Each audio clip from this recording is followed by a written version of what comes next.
I'm so sorry to just be completely dunking on this book. They're really going through it, y'all. Maybe she felt this way, we don't know. I just want them to be okay. Hey friends, it's Sarah, and today I'm bringing you the second half of my August wrap-up.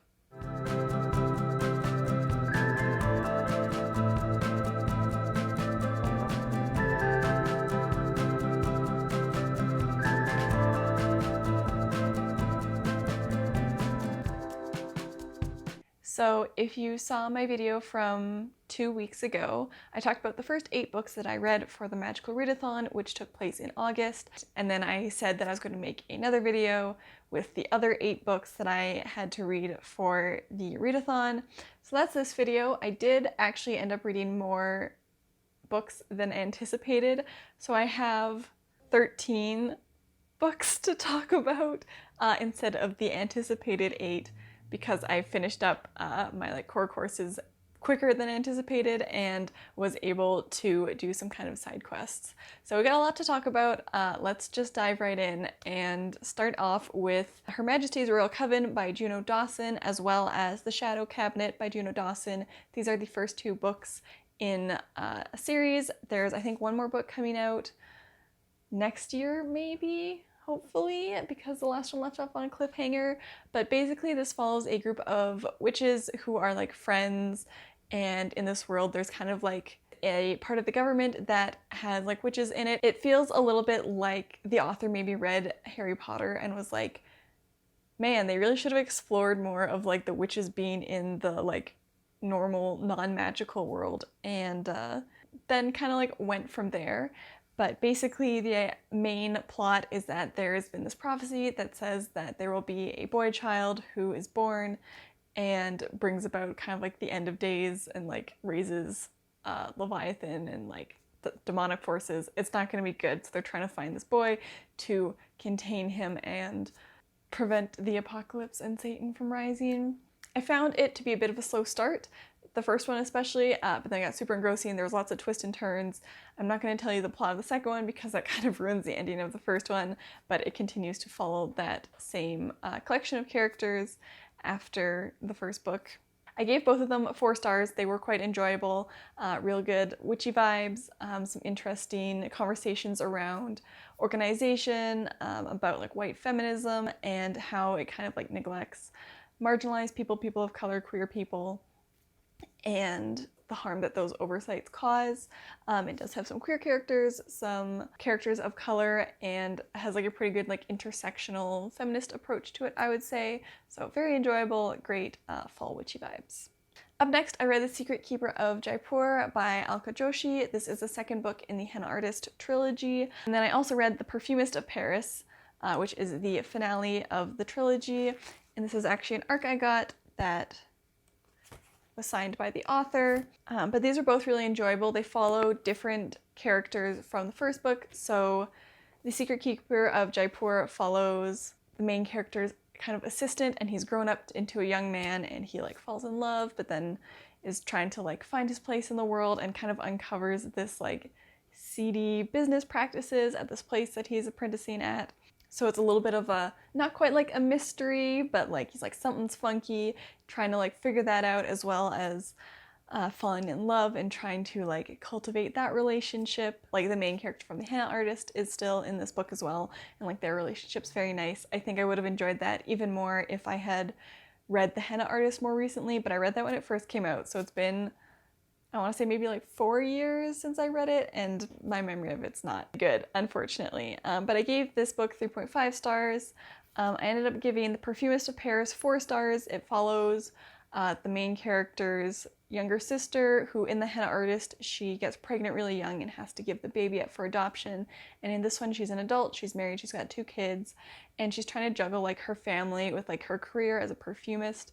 And it's set in the 70s, and her husband's kind of like, you know, I'm the man of the house, I get the job, you stay home and take care of the children, why do you have career aspirations? Why isn't being like a housewife good enough for you? And then also she discovers that her son is on his way to try and find her and figure out like who she is and like his relation to her. So it's very stressful, I would say, for her. She's at a big crossroads in her life and trying to figure that out. But I thought the research done into like creating perfume was really interesting. I don't know anything about perfume. I feel like I learned a little bit from this book, and also the kind of look into what does it mean to be a mother and the hardships of trying to balance motherhood and a career in the 70s and having a husband who like doesn't really support your career ambitions, which is tough. So this one was a 4-star read for me. Up next, I read The Tea Girl of Hummingbird Lane by Lisa C. This was a recommendation from my mom, so I checked off another like 12 books recommended to me by 12 friends to read over 12 months. Books. We're getting close to the end of those, which is good. But I gave this one 4 stars. It follows a young girl who grows up in the mountains in China, and her family like collects tea leaves, and it kind of like follows her as sort of like the Western world comes in, as capitalism starts to like kind of infringe on the more like traditional way of life. She ends up leaving her village, and then also follows her as an adult as she's kind of gotten more into the like the westernized, I guess, like the capitalism and the big city life and all that, as she like kind of moves away from her past and her traditional roots. But I thought this seemed like it was very well researched. The descriptions of all the different like tribal rituals and the like atmosphere was really good. It's another book again that like looks kind of at motherhood. She has a child similar to the past one. She has a child that she can't keep and has to give it up for adoption, but she like never really stops looking for her daughter. Once she is more stable in life, she really wants to find her and be like, I didn't want to give you up, but I didn't have any choice. And then it also is sprinkled in with her daughter's life a little bit. Just kind of here and there, you get glimpses into like her daughter's life, because she's adopted by Americans and like taken over to America. So you kind of see her growing up and what her life is like. It's well researched. It has some interesting themes around tradition versus like following your own passions, as well as motherhood. One thing that was a little odd about this is that Lisa C is 1/8 Chinese. Like she has a grandparent who is Chinese, and she writes books entirely about China. Like all of her books are historical fiction about China. She does have a biography that talks about her Chinese American family settlement in Los Angeles. But like her name, you know, you'd assume she is a Chinese woman, when really can she claim that identity? I don't know. I'm not saying she shouldn't be writing these books, but it does just feel a little odd when you're reading these books about China and her name seems Chinese, and then she is 7/8 white and 1/8 Chinese, and has kind of made that her whole career. I don't know. I'm not sure. I'm not an expert on this in any way. Take my opinions with a grain of salt. I'm not sure. It just felt a little bit odd to me. Do with that what you will. I just thought I'd kind of put out a bit of a disclaimer, I guess, just to be like, hey, this raised like a bit of a yellow flag for me. I'm not sure about anyone else. It just feels a little bit weird. Okay, up next I read All My Rage by Sabaa Tahir, which was a 5-star read for me. I've been putting off reading this one forever because I knew it would be very emotional, and I was right, but I was wrong to put it off because it was just so gorgeous. This was partly inspired by Saba's own life. I'm not sure which parts, but it follows like teen boy and a teen girl, and then the teen boy's mom when she was younger too. So you kind of follow her path through her like immigration to America, and then you follow these 2 young Pakistani teenagers who are going through life, and they were like friends, and then she confessed feelings for him, and they kind of like drifted apart. But now his mom is having health issues and is struggling to like maintain the motel that their family run. His dad is an alcoholic and so is not really helpful, so he's trying to save the motel. Meanwhile, his friend Noor is like struggling with her uncle who like doesn't want her to go to university and stuff. He saved her when her family died in an accident in Pakistan and brought her over to America, but he kind of resents her for ruining his career ambitions, and so he doesn't want to let her go to college or anything and achieve more than he has. They kind of, through their struggles, find their way back to each other, and their friendship is something that helps them both bear these struggles, but they're really going through it, y'all. It's really tough. It's very emotional. Sabaa Tahir's writing is really beautiful, and I think I almost cried during this book. Yeah, it's really good. I don't want to say too much and like give away the plot or anything, but it's very hard hitting. I would say if you're in a fragile emotional state, maybe like wait till you're a bit more stable, but it's just, you really feel for these like two kids especially who are just like trying to make the most of it, who don't have that familial support that they need. They're just like trying to help each other, but they're teenagers, like what do they know? And so it's really hard to watch them go through all these hardships and not have anyone to like turn to or be able to lean on. Yeah, I just want them to be okay. That was like me reading the whole thing. I was like, I just want them to turn out okay. And you can like, it's one of those books where you watch them make decisions and you're like, you couldn't really have made any other decision, but I know this isn't going to go well for you. But it's not completely hopeless. It does have a hopeful ending. I really hate like sad endings in books, so it's not that, don't worry. I would have given it like a lot fewer stars if it had an unhappy ending, but a little bit of a spoiler, but like rest assured, it's not an awful ending. After that, I read The Devil in the White City by Erik Larson.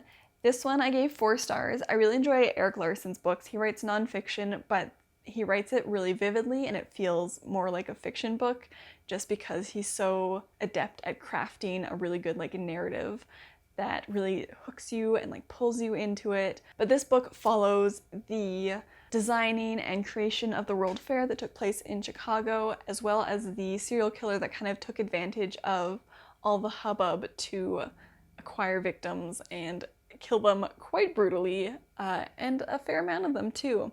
So it is an interesting kind of dichotomy where you go from one chapter about them trying to find like architects and engineers to like build these like crazy buildings that they want to try and outdo like Paris where they had the Eiffel Tower, and then you switch to the other chapter where the serial killer is like buying up pharmacies and like, oh, suddenly the lady who used to run the pharmacy like suddenly left the country apparently, and it's not quite like Whiplash. I think they do complement each other well, but it is 2 very different kinds of drama going on throughout the book, and then they kind of like slowly weave together closer to the end as the fair happens and the serial killer is picking people off. But it was really good. I really enjoyed it. I think it's very fascinating and I learned a lot. Like, for example, that the Ferris wheel was invented then, as well as Pabst Blue Ribbon beer. It won an award and that's why it's called the Pabst Blue Ribbon, because it won the Blue Ribbon. I never knew that, but now you do too. Those were the rest of the books that I read for the main core courses for the Magical Readathon, and then I had to finish up the like summoning and impling challenge, and I accidentally messed up a little bit. I was supposed to read Warrior Girl Unearthed by Angeline Boulley, which I did, but I forgot to start it at night, so I had to read a 3rd book to complete my summoning circle.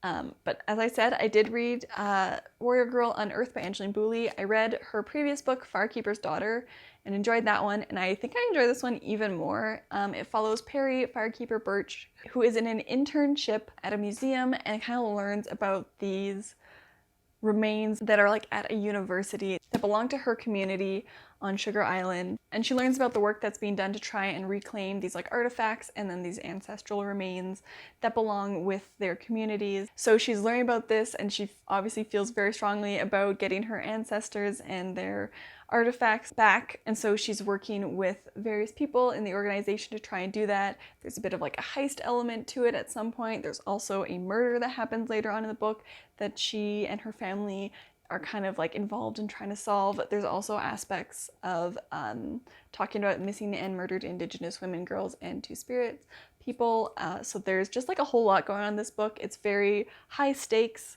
It covers a lot of topics that will make you feel very like frustrated and angry on behalf of the characters and just like in general. I think this is closer to what I wanted Portrait of a Thief to be, where it has a bit more of an action-y kind of vibe. It talks a lot about the different hardships of having like your ancestors and objects that are very sacred to your community being displayed, or not even displayed, but being like kept in like old boxes and stuff and not being returned to their families and where they belong, and just the hardships of that and the fight to try and get them back to their rightful places. I feel like I learned a lot about that from this book, but it was also very engaging and enjoyable. Harry is also an excellent main character. She's very ambitious, I would say, even if, I don't know if she would call herself ambitious, but I think she's very driven and she's very passionate, and you just are rooting for her the whole time. I gave this one 4 stars. I would highly recommend it, even over Firekeeper's Daughter. I think this one's even better. The third book that I read for the Impleen Challenge was Becoming a Matriarch by Helen Knott. This is an arc that I received through work, and it actually just went on sale, I think August 29th. The sticker on here says September 5th, but they bumped it up a week. So this is out already, and I would highly recommend you check it out. I have read Helen Knott's first book before. It was a memoir. This one's also a memoir, and I just really love her writing. It's so beautiful.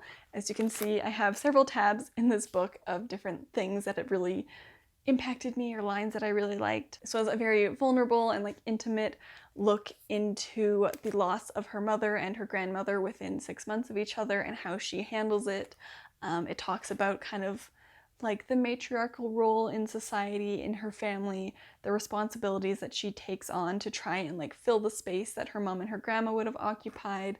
It also talks again a little bit about her past with like addiction and how her grief kind of like plays in with her addictions and the different unhealthy coping mechanisms that she turned to and the ones that she tried to avoid when going through this. One of the most poignant parts of this, I thought, was her discussion around the traditional rituals around grieving from her community and the way that colonialism has taken some of those from them, where they're left with kind of like bits and pieces of like, you know, you're supposed to do this.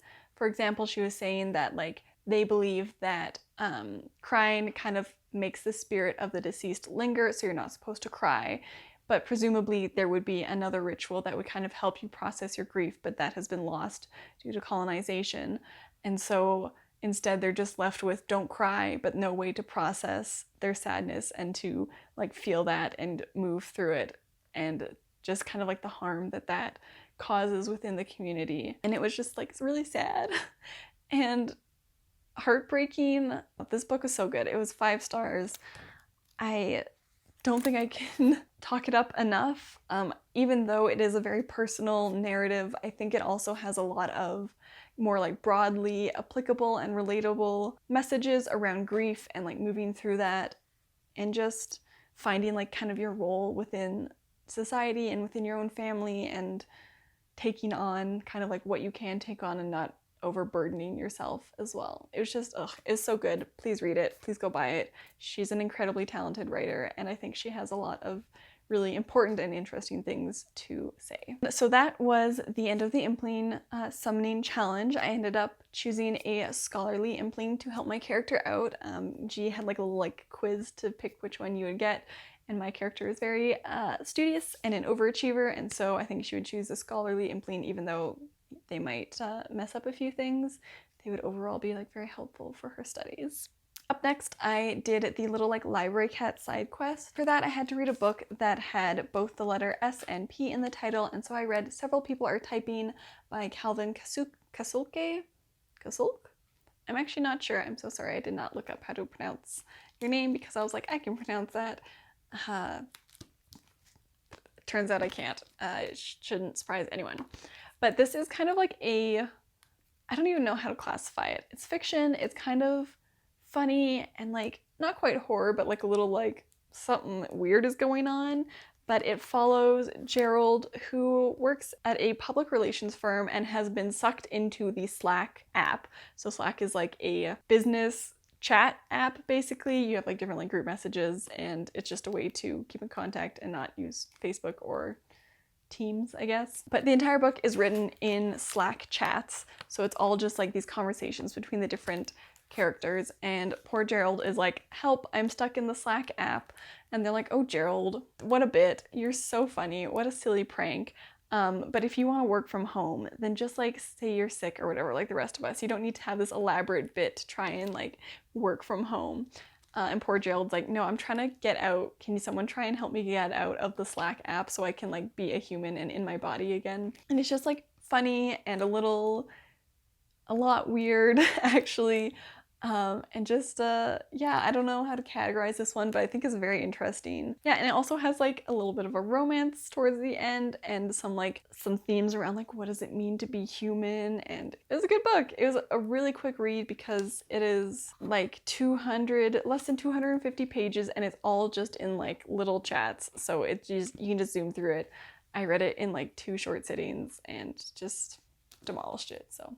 But this one was another 4-star read.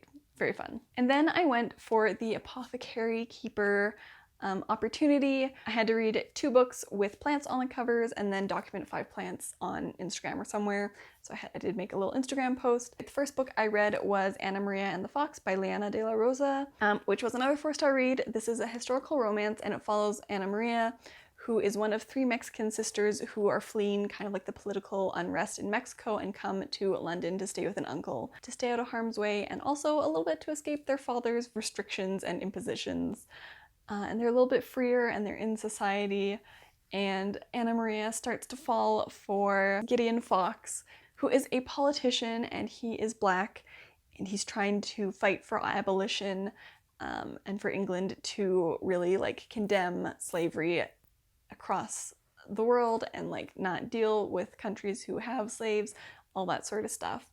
They're going through all the different like society things, so you get all the like the dances and all the etiquette, but they also talk about things like racism and colorism and abolition and all that through the lens of the Victorian society, so that was really interesting as well, and the chemistry was really good in this. My only complaint, the reason it was like a 4-star, not a 5-star, is kind of at the end, there's like a little bit of kind of action-y drama, and I think we didn't need it. You could have ended the book like 50 pages earlier and it would have been just fine. It wasn't necessarily bad, it was just kind of a lot happening in a very short amount of time, and I think it would have been better if it had happened earlier in the book and was given a bit more room to breathe, or if they had just like cut it from the book entirely, but it was still very enjoyable, and I think this is going to be a series. The other 2 sisters, I'm assuming, are going to get their own books, and I will definitely be reading those when they come out.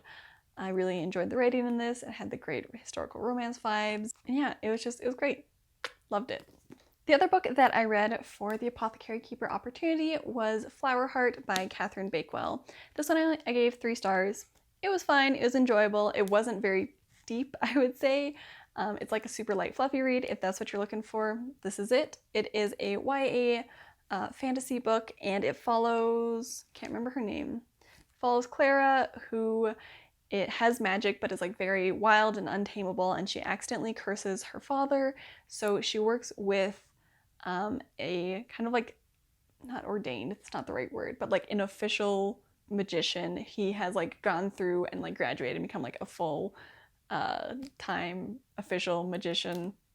I can't explain this very well, but basically you go from like just having magic to like becoming a magician officially and having like a title and everything. So that's what he is. He's just like a year, I think, older than her. They were childhood friends, then they were strangers, and now he's kind of like a mentor-ish figure. He's trying to like help her control her magic so that she can undo the curse that she accidentally put on her father.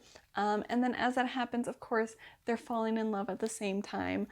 But there's a whole bunch of drama, there's all the secrets and everything, the intrigue.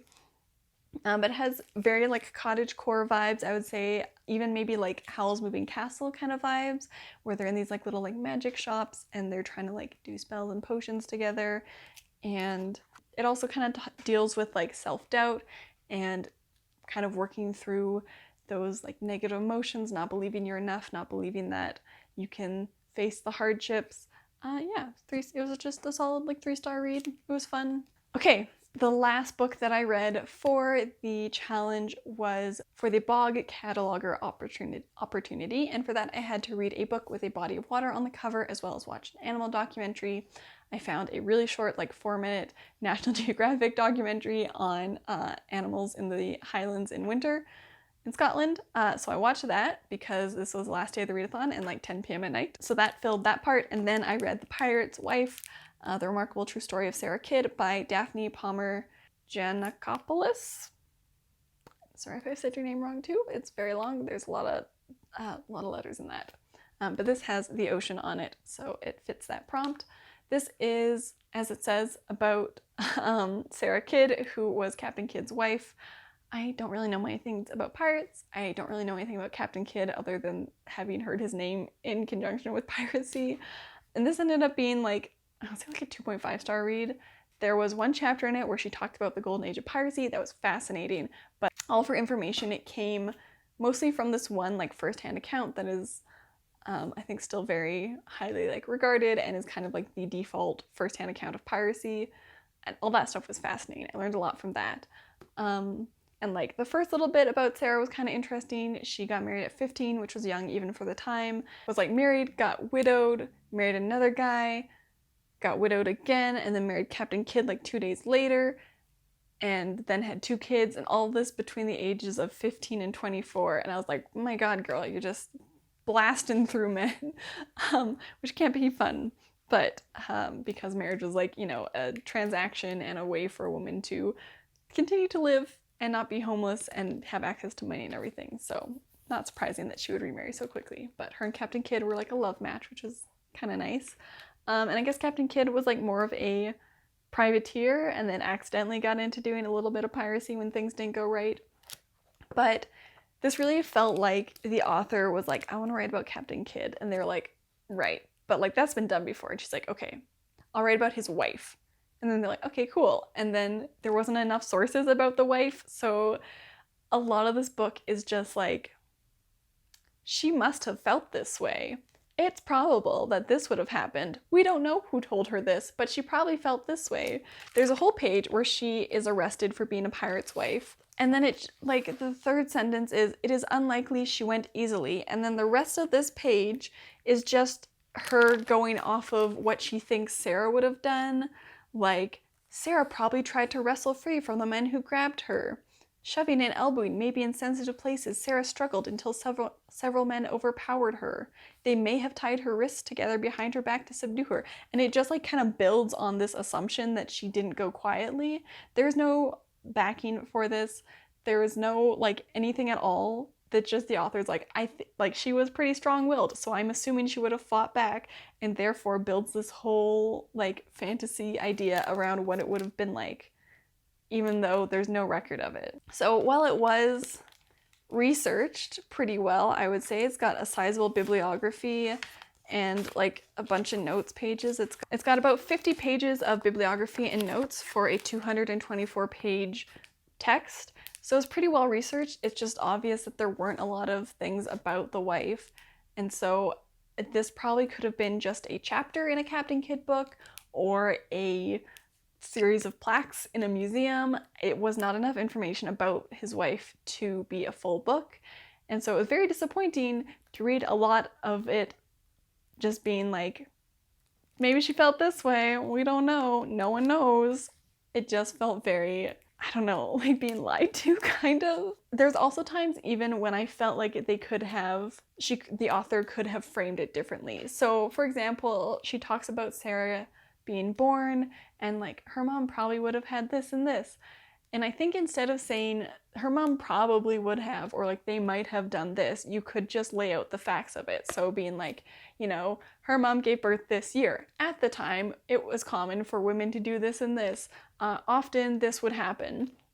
And you're not putting it and assuming on like these people where it's not true, and you're not making like weird wishy-washy statements, but you are setting the context for this scenario or for this time period. You're just like stating facts, so then you're kind of implying that like maybe it would have happened to these people without directly saying maybe they did this. It just seems more, I don't know, concrete. Like just give the facts. The reader is smart enough to know that it's possible because they lived in this time frame that they would also have done this. Is fairly likely. As the text went on, there was like less and less information about Sarah, so there was more and more of this like, he might have found her attractive. Like they don't even know what Sarah Kidd looked like. There's no record of if she's like, what she looks like at all. And then they talk about like, oh, this guy might have been like attracted to her and like succumbed to her charms or whatever. And you're like, but you don't even know she's attractive because we don't know what she looks like. So that, I think, was the biggest failing of this book and the reason why I rated it so low, because while I did learn a fair amount, especially in that one chapter, it just felt so like afraid of commitment and so wishy-washy. And it felt also like the author was like, right, I'm writing a book, not a research paper, so I have to add like emotions in. But then because you don't actually know any of the emotions, because there's no like diaries or anything, it's just her supposing what they might have felt. Also, sorry, last gripe. I'm so sorry to just be completely dunking on this book, but there would also be transcriptions of different writings from the era. So for example, there's she copies out the petition that was written for Sarah. And so you have like the full text there, but then in the paragraph underneath, she basically is like, and here's what the thing said, even though you just read it. So I think those would have done much better as like an appendix or a series of appendices in the back of the book, where you would just instead like, you'd be like, she wrote a petition, here's kind of the summary of the petition, and then you put a little footnote, or you say like, see Appendix A, and then if you wanted to read the actual thing itself, it would be in the back of the book for you to read. But there was one instance where she didn't do that. It was just like a whole like several pages of old-timey writing, and then she didn't summarize it, which like was fine, but it just like, you have to commit to one or the other. And I think the summaries were good in helping understand the language, because like the writing was also all everywhere. People wrote things weird. There are lots of Y's and E's in them that aren't nowadays. But I just think the actual text, if she wanted to include it so badly, should have been in an appendix in the back, and that way it wouldn't disrupt the flow of reading as much. So those were my gripes with that book, which is too bad. But I do want to read more books about pirates now, because I think it's fascinating and I know nothing about them other than the little bit that I learned from this book and things that I have seen on TV and movies, which is not a great way to learn about things because it's all dramatized. Rant over. So yeah, those are the rest of the books I read for the Magical Readathon. I had a very productive reading month in August, which was great. Let me know if you've done this readathon, how it went for you, or if you haven't, like, what was your best book of August? Chime in, let me know in the comments. I always like talking with y'all. But thank you so much for watching this video. Don't forget to like and subscribe, and I will see you next time. Now go read a book. Let me look up this before I spoil things for you.